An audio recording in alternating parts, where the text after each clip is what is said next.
阿朗素仲會留喺 Aston Martin 幾耐呢？呢個問題可能已經開始成為老車迷最值得關注嘅話題之一，因為開季之前幾乎所有人都覺得 Aston Martin 有機會成為2026年最大黑馬。Adrian Newey 加盟 Honda 廠隊引擎，全新風洞同總部，再加上阿朗素助陣，點睇都似係準備衝擊世界冠軍嘅車隊。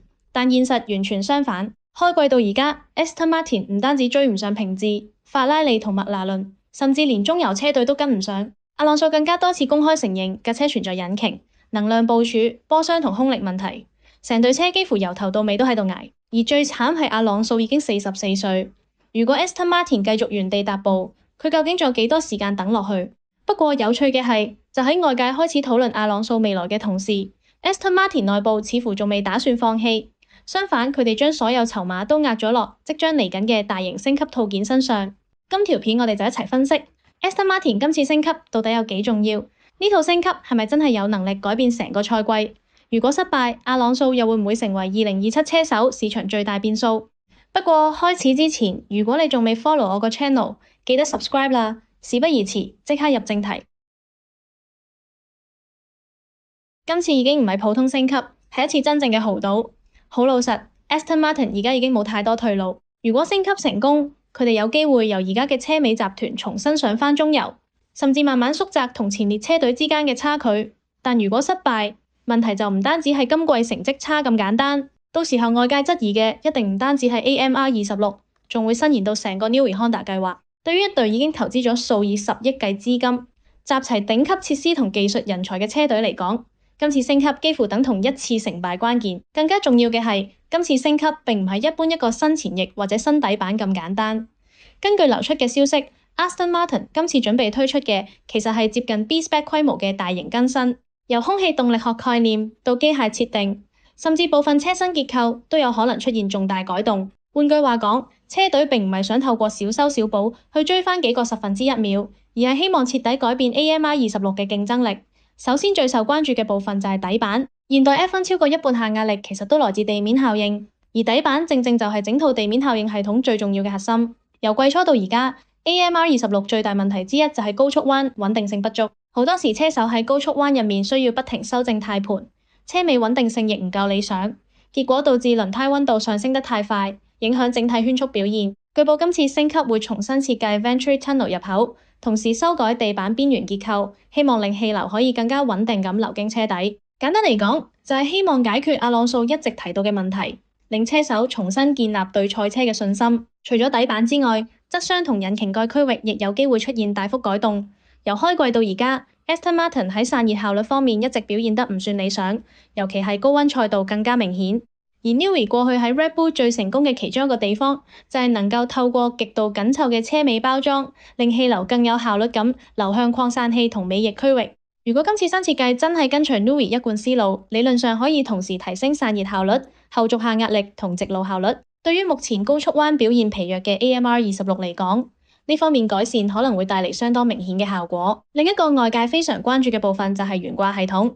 根據唔少消息指出，Aston Martin 有可能重新調整前後懸掛幾何結構，原因其實唔難理解。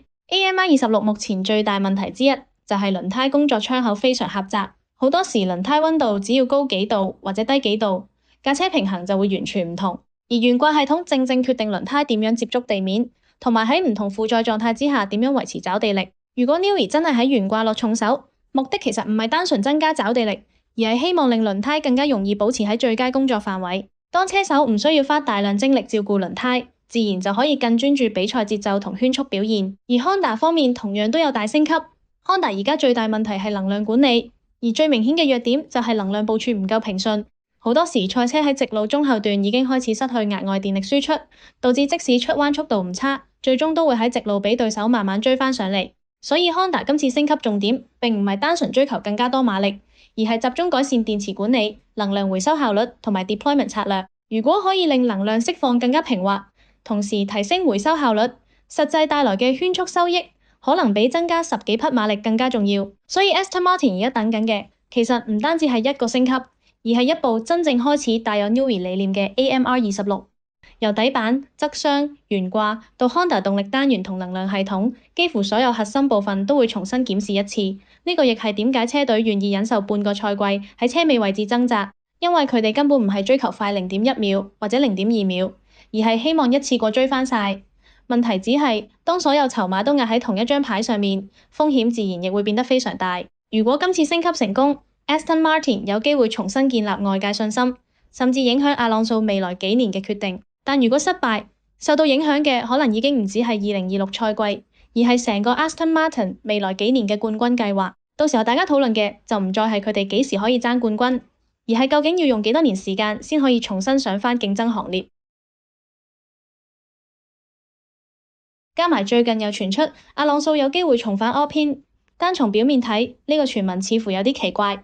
畢竟 Alpine近年成績同樣唔算突出，而且車隊內部亦經歷過唔少管理層變動，理論上未必比 Aston Martin 吸引。但當你將背後因素逐樣拆開睇，就會發現呢個傳聞其實並非完全冇根據。其中一個最重要原因就係 Flavio Briatore 重新掌握大權。大家都知道阿朗素職業生涯最成功嘅時期，正正就係喺雷諾年代同 Briatore 合作嗰段時間。2005同2006年兩個世界冠軍，基本上奠定咗阿朗素喺 F1 歷史上嘅地位。即使過咗接近20年，佢哋兩個關係依然非常密切。所以當 Alpine 重新開始規劃未來方向，而 Briatore 又重新參與其中，外界自然會聯想到阿朗素。不過，單純因為私人關係而轉隊，其實唔太符合阿朗素一向嘅作風。雖然佢已經44歲，但從近2年表現睇得出，佢根本冇打算留喺 F1 等退休。無論排位賽定正賽，佢依然保持住極高競爭力。對阿朗素嚟講，如果仲要繼續跑落去，目標一定唔係單純參賽，而係希望再次企上頒獎台，甚至爭取職業生涯第33場分站冠軍。問題就係，而家 Aston Martin 仲有一個其他車隊冇嘅優勢，希望 Newey 嘅大型升級方案仲未正式落場。Honda 嘅動力單元更新亦仲未完全推出。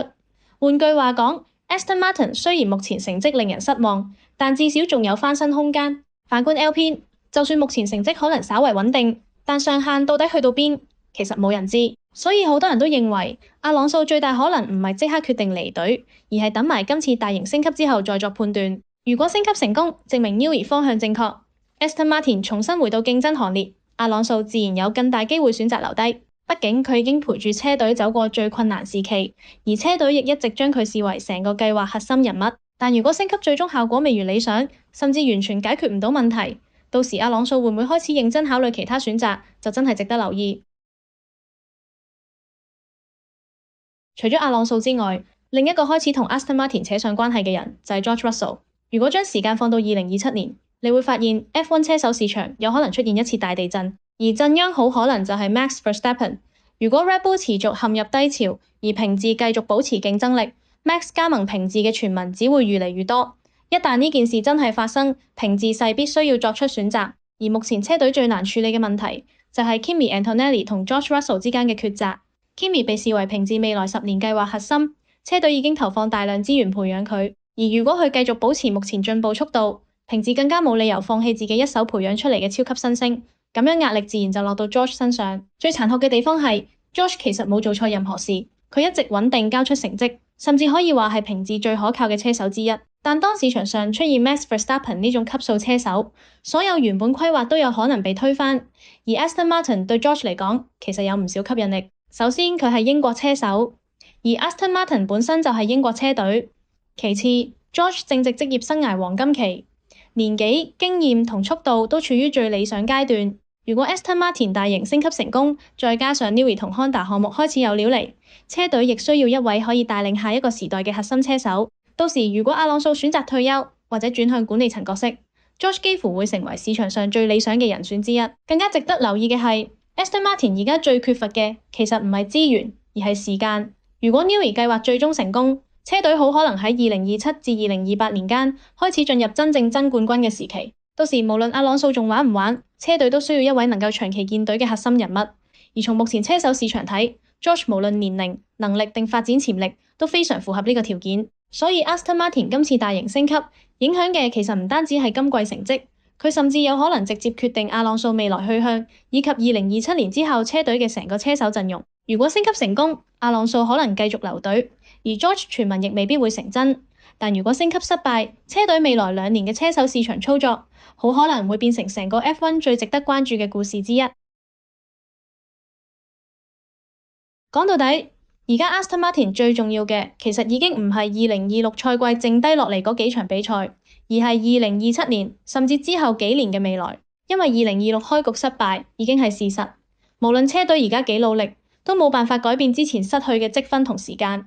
真正影響 Aston Martin 命運嘅，其實係未來半年即將發生嘅事。如果 Newey 主導嘅大型升級真係成功，代表車隊終於揾到正確發展方向，到時唔單止阿朗素更加有理由續約留隊，Honda 亦可以證明自己有能力重新打造冠軍級動力單元。更加重要嘅係，當一隊車隊開始展現競爭力，車手市場自然會對佢哋產生興趣。無論係 George 呢類頂級車手，定係未來幾年其他可能出現嘅市場機會， Aston Martin 都會有更加大吸引力。但如果今次升級最終效果未如預期，甚至唔能夠縮窄同前列車隊之間嘅差距，情況就可能完全相反。到時外界開始質疑嘅，將唔單止係 AMR26，而係成個 Newey Honda 計劃。Honda 會唔會真係有能力追翻平治同法拉利？ Newey 嘅設計理念係咪真係適合而家呢套規則？甚至連阿朗素會唔會願意繼續等落去，都可能再次成為焦點。而一旦阿朗素開始認真考慮未來，成件事就唔再只係 Aston Martin 自己嘅事，因為阿朗素去留、George 未來、平治車手安排，甚至 Max 嘅傳聞都有機會互相影響。到時候2027年車手市場隨時可能出現一次比大家想象中更加大嘅洗牌。所以未來幾場比賽 Aston Martin 佢哋測試緊嘅可能唔單止係一部賽車，而係成個車隊未來5年嘅方向。咁你哋又點睇呢？你覺得 Newey 今次大型升級有冇能力救翻 Aston Martin？ 阿朗素應唔應該繼續等落去？如果2027年真係有一個車手位置空出嚟，你又覺得 George 會唔會係最適合接班嘅人選？歡迎喺留言分享你嘅睇法。最後，如果鍾意今條片，記得 Like、Subscribe 同埋撳埋個鐘仔支持下我。我哋下條片見。